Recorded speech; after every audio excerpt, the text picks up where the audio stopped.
eu sou um focolarino, já desde 88.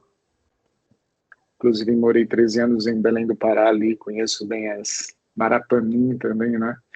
Então, só que no percurso nosso, né, de sermos acompanhados também, de acompanhar pessoas, chegou uma etapa da minha vida também no Focolário, eu estava no Focolário já, no Focolário de Curitiba. Essa, vamos dizer assim, um impulso, né, a procurar também, e também impulsionado pelos irmãos, né, da Focolário, de buscar, identificava-se assim a possibilidade de que eu me preparasse fazendo um curso, uma escola de formação, e encontramos uma boa indicação do Instituto aqui em São Paulo. Hoje eu moro na Maria Gineta, e daí fiz 4 anos de formação nesse instituto, onde eles desenvolvem uma escola de formação para formadores, né? É uma escola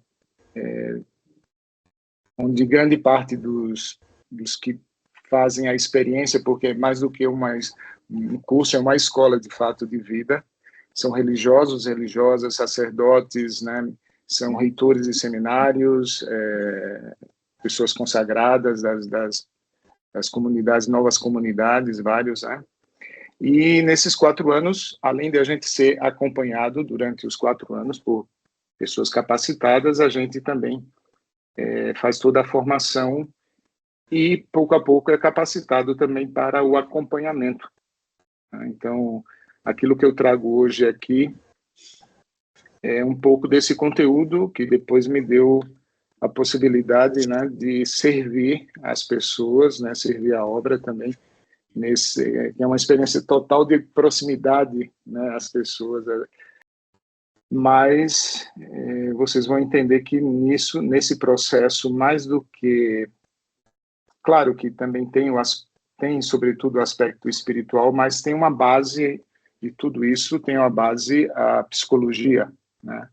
Que não é pura psicologia, e a preparação que a gente faz para o acompanhamento espiritual, ela envolve também aspectos da teologia, da filosofia, embasado com a psicologia, né, para poder oferecer ferramentas ao desenvolvimento da pessoa, né? E com uma ênfase muito clara, que é aquela do discernimento vocacional. Então, eu vou compartilhar com vocês uma apresentação. Então, vamos lá.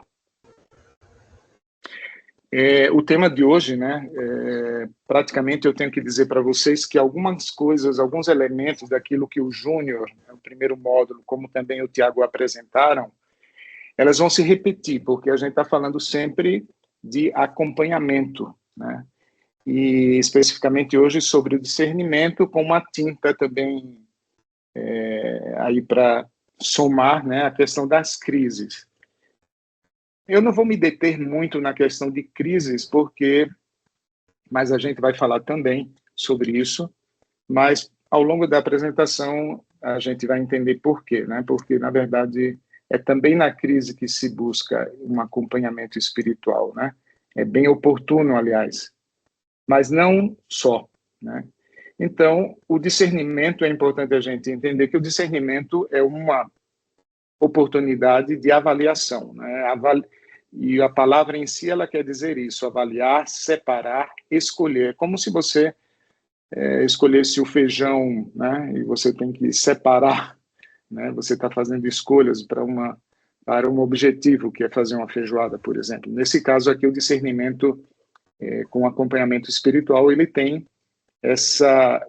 o objetivo, né? É fazer uma avaliação que busca identificar os objetos da avaliação, entender, né, através da percepção, aquilo que se quer identificar, separando esses elementos em vista de uma decisão. Então, o discernimento ele tem esse objetivo.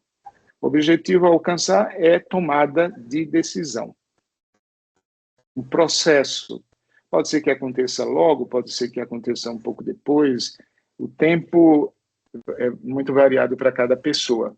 Nem sempre o acompanhamento de imediato leva a pessoa a uma tomada de decisão. Já vi no acompanhamento jovens, adultos também, em um momento de um processo de decisões, e que chegou, vamos dizer, no final daquela etapa de formação, no caso vocacional, não tomava decisão. E isso não era um problema, porque para cada pessoa tem um tempo, né? Então, já mais para frente, do nada, aquela pessoa fez uma escolha, fez uma decisão, tomou uma decisão, mas com base também em todos aqueles elementos e o conteúdo que foi trabalhado durante o acompanhamento de alguns tantos meses.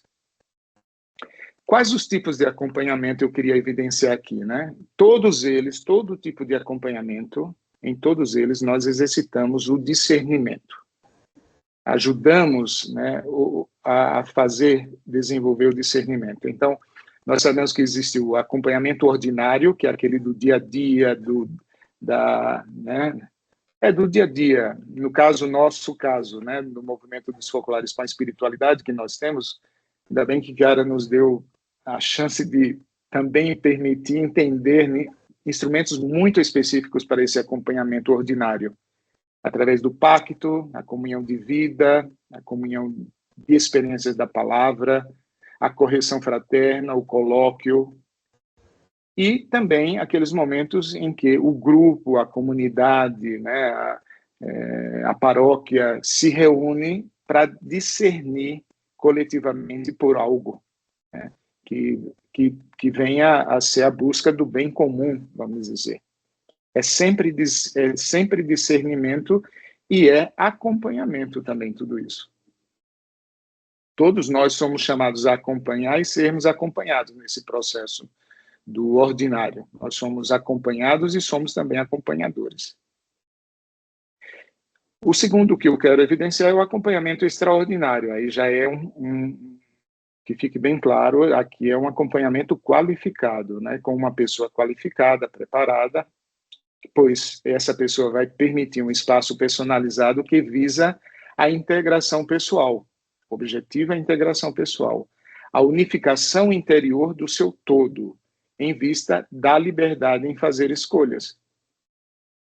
Para desenvolver essa liberdade em fazer escolhas.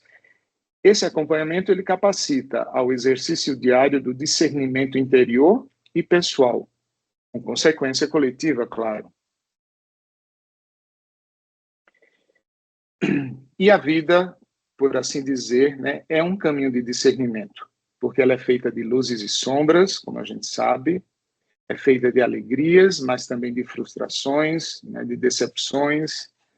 Então, a vida torna-se por si só um processo de discernimento. E se a gente é ajudado no acompanhamento a desenvolver ferramentas para potencializar, né, a nossa capacidade de discernir, melhor ainda. Eu coloquei essa frase aqui, que para mim é muito emblemática e significativa, porque foi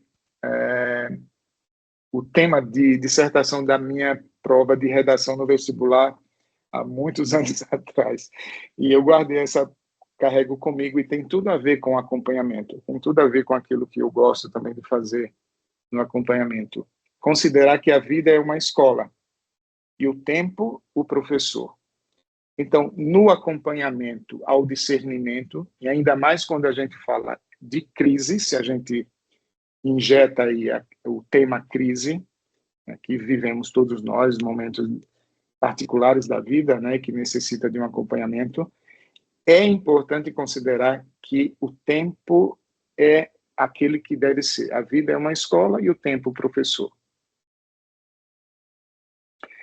Eu trago aqui alguns elementos que são considerados os níveis de operação, chamado níveis de operação de Lonergan, que é esse jesuíta filósofo, e ele desenvolveu a prática para ajudar a entender a questão do acompanhamento espiritual, para fazer o discernimento, para fazer escolhas. Ele identificou que o ser humano, ao fazer o discernimento, ele passa por quatro níveis de operação: a experiência sensorial, que são aquelas as emoções. A inteligência, utiliza da inteligência a intelecção, o juízo, que é a reflexão para a avaliação, e também a decisão no final, para fazer uma escolha. Só que eu chamo a atenção aqui porque logo em seguida a gente vai ver esses mesmos 4 níveis de operação de Lonergan com outro título, porque ele vai inserir um novo elemento, o 5º elemento aqui. Só estou fazendo referência porque é importante para a gente compreender. Então, os 4 níveis de operação, num processo de discernimento, passa por esses quatro etapas. A experiência sensorial, são as emoções, a inteligência, a intelecção, o juízo, a reflexão e a avaliação, e, por fim, a decisão, fazer a escolha.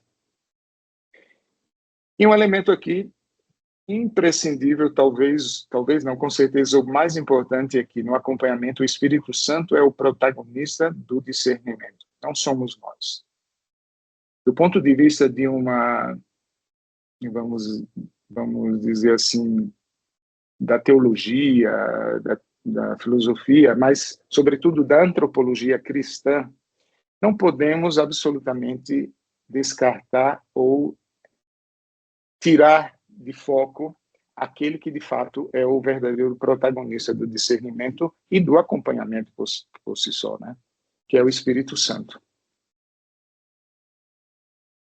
Aí aqui eu apresento justamente o 5º elemento naqueles 4 níveis que agora o Bernard Lonergan, esse filósofo jesuíta, ele passa a chamar não mais os 4 níveis no processo de discernimento, mas o método transcendental, é chamado assim, método transcendental de Lonergan, porque é imprescindível, pensando no acompanhamento espiritual, considerar que o discernimento ele passa pela experiência sensorial, a emoção, a inteligência, o juízo, a decisão e uma categoria suprarracional que é o amor.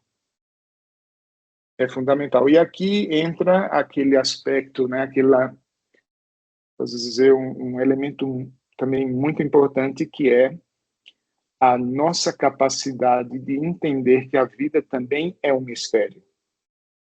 Não existe uma receita pronta, não existe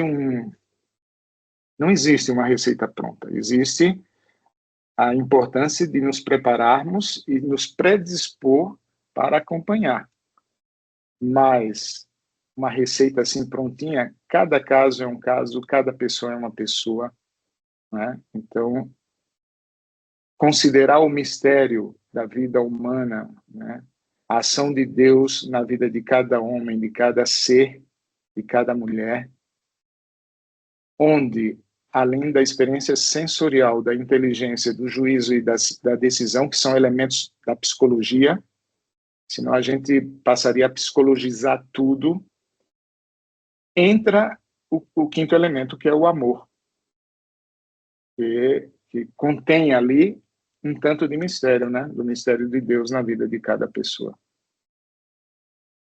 E aqui eu trago essa experiência de Chiara, porque quando eu li essa frase, eu identifico muito claramente que Chiara viveu essa experiência também do discernimento e ela descobriu, ela viu, né? Quando ela diz, veja, eu sou uma alma que passa por este mundo. Vi tantas coisas belas e boas e fui atraída por elas. Ou seja, também nós, né? Um dia indefinido, vi uma luz.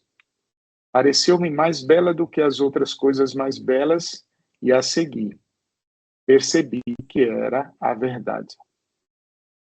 Me chama a atenção quando ela diz: pareceu-me mais bela do que as outras coisas mais belas e a segui. Então, Chiara fez uma escolha. Chiara também fez um discernimento. E o discernimento, às vezes, não é a escolha entre o bem e o mal. Às vezes não é isso, é entre um bem e um outro bem. E compreender qual é o bem que Deus quer, né? Vale a reflexão. O discernimento, ele pode adquirir, né, do ponto de vista da antropologia cristã, como um estilo de vida, o estilo de vida de Jesus, que era baseado na vivência dos valores, no dar, como eu poderia dizer assim, da predominância ao seu agir, né, o agir de Jesus aos valores, ao amor, à paz, à concórdia, ao perdão, à empatia, à proximidade, à misericórdia, à compaixão. São os valores, né, pelos quais Jesus vivia e deu testemunho de sua vida. Né? E então, o discernimento, o nosso processo de discernimento, a nossa vida como discernimento, ela pode adquirir um estilo de vida, o estilo de vida de Jesus, que é a vivência dos valores. Eu trago aqui os valores, porque é muito importante a gente considerar daqui para frente esse elemento, os valores, no discernimento. E aí Luigi Maria Rula, que é um jesuíta, médico e psiquiatra, e desenvolveu a teoria que hoje é aplicada no Instituto de Psicologia da Gregoriana de Roma, né, do Vaticano, o Instituto de Psicologia. Ele desenvolveu a teoria da autotranscendência na consistência, que é com base nessa teoria que a gente estuda e se prepara nessa escola que participei, que vivi, né? E ele traz os valores como autotranscendentes teocêntricos, como meta, né? Aqueles valores que nos transcendem, que nos levam à transcendência em Deus, que significa a busca, o caminho da união com Deus, do encontro com Deus, no abraço com Deus, né? Então, são esses os valores que são tomados também, não só os valores autotranscendentes teocêntricos, né, no discernimento, são tomados também em consideração os valores humanos também, né? Mas, na perspectiva de uma antropologia cristã, essa aqui é a finalidade maior, né? A união, o encontro com Deus. O discernimento como estilo de vida de Jesus, porque Jesus é o Deus feito homem. Então, ele, além de viver pelos valores, tá, como predominar na sua vida os valores, e ali os valores humanos e teocêntricos, ele viveu também as emoções. E a sua vida é rica de emoções, né? Alegria, paz, ternura, sofrimento, dor, renúncia. Então, para evidenciar aqui dois elementos, os valores e as emoções. Né? Considerar como elementos importantes no discernimento, no acompanhamento. Emoções e valores, matéria-prima na arte do discernimento. Atenção naquilo que se move dentro, quando a gente fala de emoções, né? É muito importante, por exemplo, voltar a atenção durante o acompanhamento naquilo que se move dentro da gente, que são, no nosso interior, que são as emoções. O que elas nos querem dizer, né? Os movimentos gerados por essas emoções, né? O que é que está me trazendo, né? O que é que me constrói essas emoções? E eu costumo dizer, é importante, ao invés de descartá-las, ou, como alguém disse uma vez, e não me pareceu muito adequada, lutar contra elas. E, na verdade, no acompanhamento, a gente pode ajudar as pessoas a conviver com elas e trabalhar com elas ao próprio favor. Isso eu gosto muito de dizer nos momentos em que converso sobre isso, né? Trabalhar com as emoções ao nosso favor, fazer delas matéria-prima também para o crescimento. Não é adequado descartá-las ou não reconhecê-las ou negá-las, né? Mas aceitá-las, reconhecê-las, sobretudo aquelas emoções que trabalham mais dentro da gente, né? Por quê? Porque a emoção, é uma necessidade sentida, segundo Rula, né? Esse jesuíta. A emoção é uma necessidade sentida. O que é que significa isso? Eu sinto, a emoção é um sentimento, porém ela está nos dizendo algo. A emoção ela está nos indicando algo. E ela é sempre uma necessidade experimentada, sentida, a emoção. E aí tem uma famosa frase, me parece que Santo Agostinho, que pergunta, né, sentimento ou consentimento? Quando se trata de administrar, né, conviver, lidar com as nossas emoções. Uma pergunta interessante. É sentimento ou devo consentir, né? E aí, além dos valores e das emoções, aí vem um elemento importante que é a razão, a tomada da razão. Porque no discernimento, a razão é uma esfera importantíssima. Usar também da razão para poder decifrar, discernir aquilo que estou por fazer, por escolher.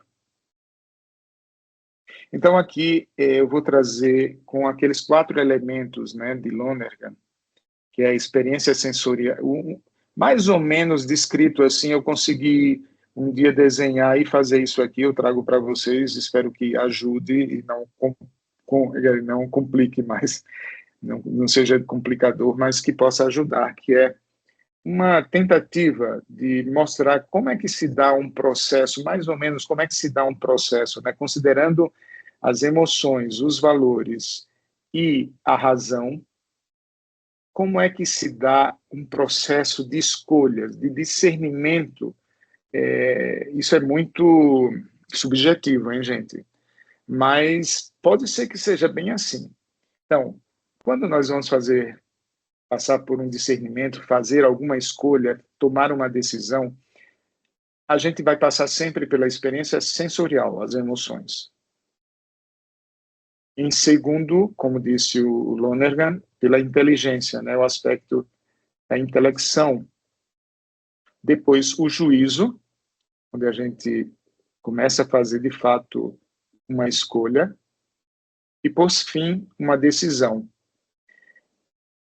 Agora, eu vou destrinchar um pouquinho cada ponto desse. O que é que poderá acontecer nessa fase? É tudo muito rápido, né? Para a gente fazer discernimento. Não se escolhe uma coisa assim, fica... Às vezes a gente passa muito tempo para decidir alguma coisa, né? Mas está sempre passando por essas etapas. Então, a primeira coisa, antes mesmo da experiência sensorial, é a percepção. É um elemento importante também da psicologia, né? Por isso que se diz, né? Bem perceber para bem escolher. Então, o primeiro passo, a percepção é fundamental. Perceber bem aquilo que... Por exemplo, se você está num caminho escuro, né? Ou meio escuro, assim, tá... como é que se pode dizer assim? Meia sombra, né? E você vê na estrada alguma imagem que parece um buraco. Então, quanto mais você se aproximar, você vai perceber melhor o que é aquilo ali, se é de fato um buraco ou é uma sombra. Então, isso é a percepção. Quanto melhor perceber se aquilo é um buraco ou é a sombra de uma árvore, aí você toma a decisão de continuar o caminho ou fazer pegar um atalho. Então, a percepção é importante.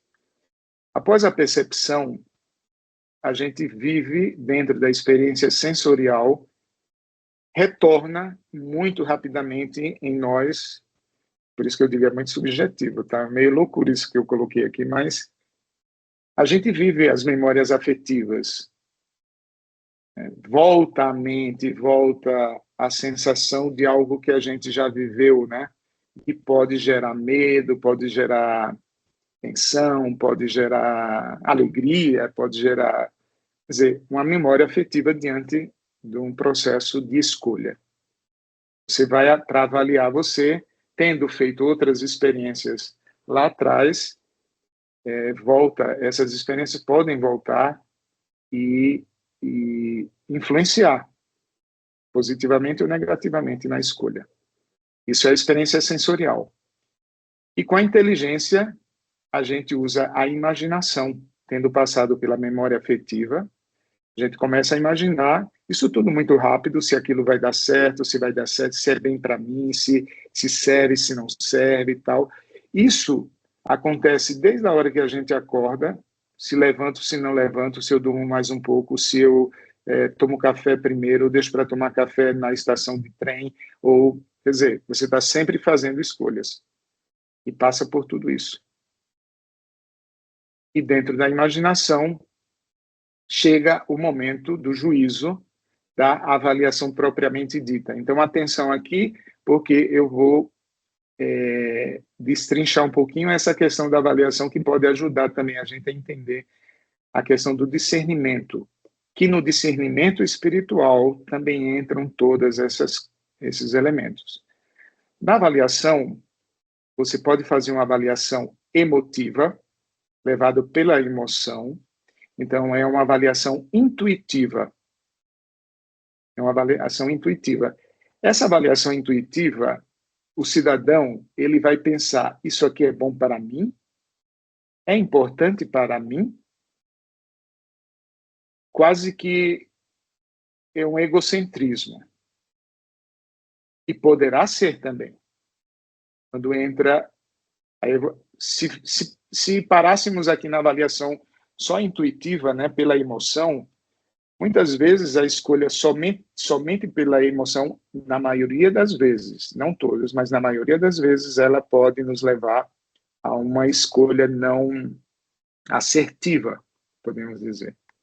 Então, a intuitiva, ela deflagra, vamos dizer assim, ela revela para a gente um bem aparente.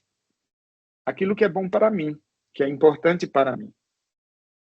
Depois, a gente, com a emoção, se usarmos da razão, vamos fazer uma avaliação reflexiva com o uso da razão. Isso é bom em si, possui o valor em si, é importante em si, ou seja, a gente passou daquilo que era bom para mim, importante para mim, para o bom em si, o valor em si próprio.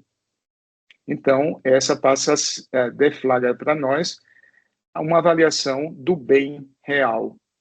A conjugação desses dois elementos, emoção e razão, conjugado com os valores pelos quais eu quero viver, por exemplo, nós somos cristãos, católicos ou evangélicos, né? E vivemos valores evangélicos. Só que a gente pode verbalizar isso e na hora da prática a gente não viver. Provavelmente porque está se dando um peso enorme, né, a questão emocional, uma razão, mesmo se buscando o bem real, mais enfraquecido, porque não rico dos valores, né, tendo como parâmetro os valores. O Luigi Maria Rulla, esse jesuíta que desenvolveu essa teoria, ele diz que aqui se gera, então, aquela chamada tensão dialética de base entre a emoção e a razão. Por isso que, às vezes, a gente fica meio desnorteado assim, né? Ou confuso, vou, não vou, faço ou não faço, quero ou não quero, será que é bem ou mal, né? Então, é normal do processo, né? Porém, a pessoa com ferramentas adequadas para uma boa avaliação, ela foca aquilo que, de fato, os valores pelos quais ela vive e, portanto, faz escolhas mais assertivas. Então, passado dessa fase da avaliação, né, e a pergunta bem aparente ou bem real? Passada a etapa da avaliação, nós chegamos a uma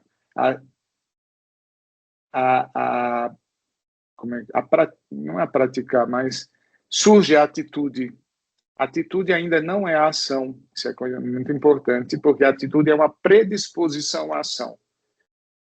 Depois de ter feito uma avaliação daquilo que eu quero fazer, eu posso me predispor à ação. Ainda não é ação, ali ainda há tempo de eu remediar a coisa, né, mas já vou criando uma predisposição, uma atitude para a ação.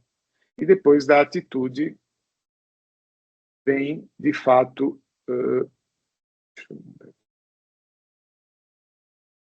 vem a ação em si.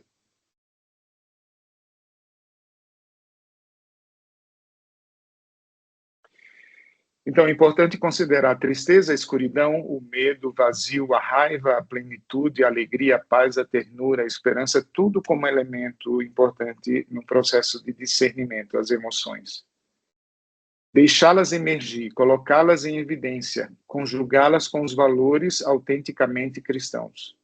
Isso é que é importante, identificá-las, não rejeitá-las, não excluí-las, né? Mas conjugá-las com os valores autenticamente cristãos pelos quais eu quero viver. Eu me proponho a viver. Né? Nem sempre a gente vive, porque nós somos humanos limitados, não somos perfeitos, né?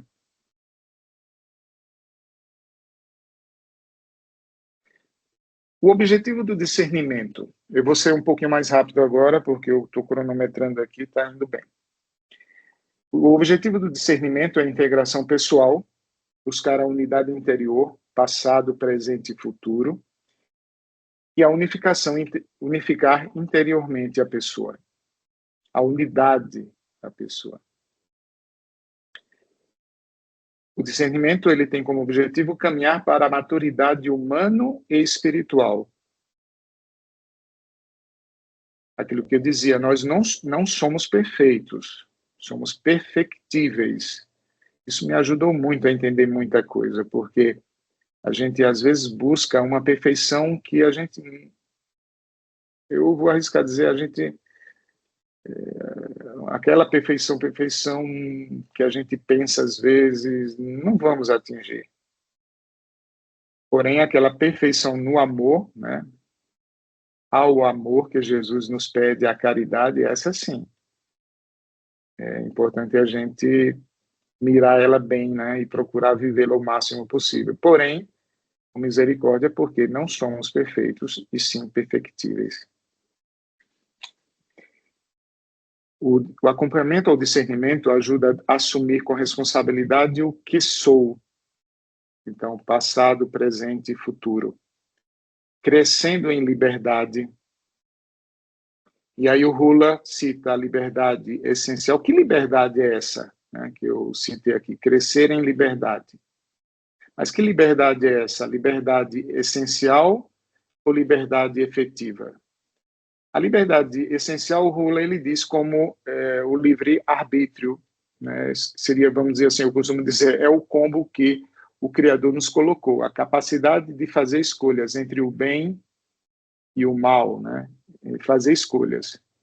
É a liberdade de fazer escolhas, a liberdade de fazer escolhas. Porém, ao longo da vida, nós somos também dotados por Deus, né, com a capacidade de desenvolver a liberdade efetiva, que é aquela interior, ao longo da vida.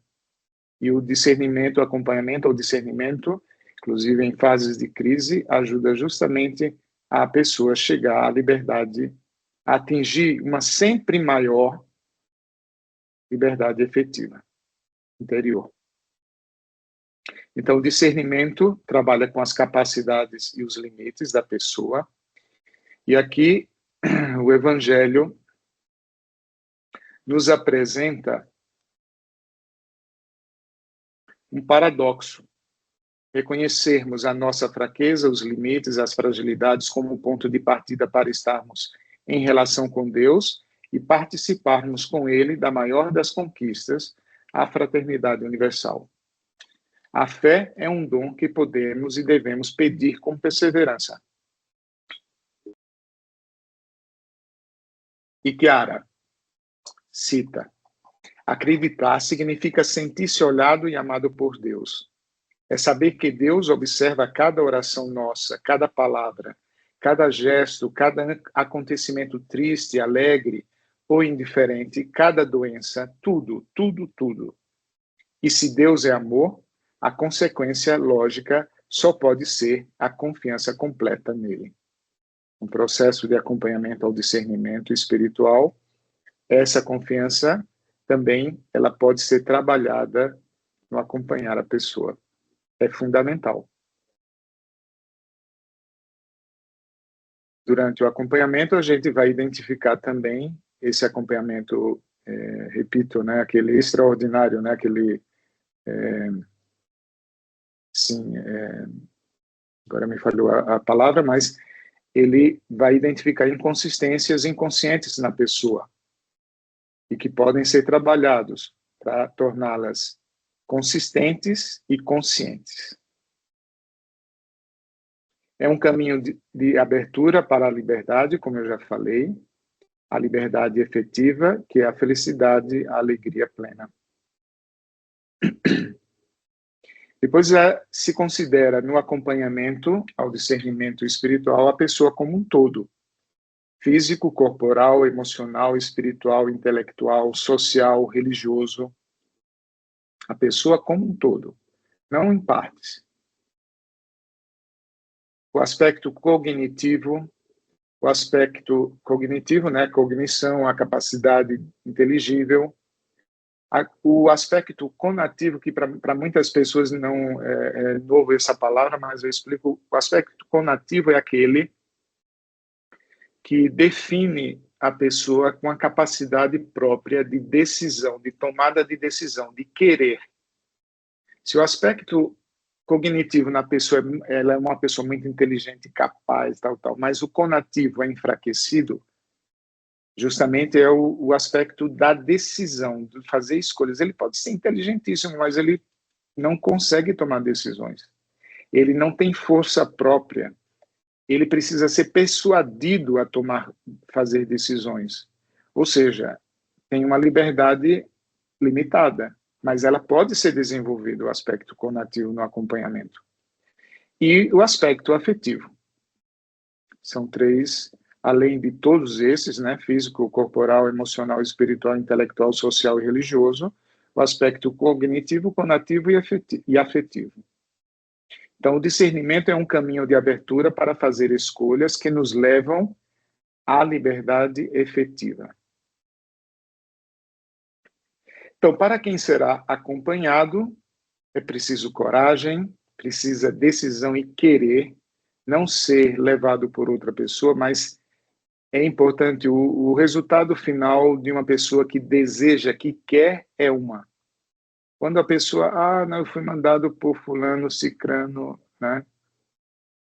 Abertura, transparência, confiança, responsabilidade durante o acompanhamento. Esse é o papel daqueles que desejam ser acompanhados. É importante, vamos dizer assim, considerar esses elementos aqui.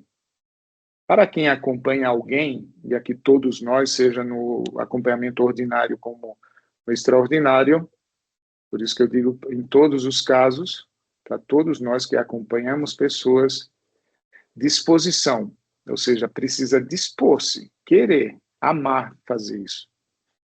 Capacidade, como já foi dito nos outros módulos, né, com o Tiago e o Júnior, acho que falou também, escuta, escuta, escuta. Eu coloquei 3 vezes, eu colocaria 10.000 vezes. Escuta, capacidade de escuta, capacidade de escuta. Profunda vida interior, na medida do possível, buscar uma profundidade de vida interior. Ter sido acompanhado, se foi matéria de pergunta no módulo passado, é também muito importante.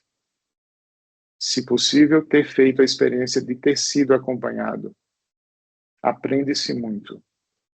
Humildade, capacidade de mediação, ou seja, não elevar os conflitos, mas mediar os conflitos, né? Acolhida, né?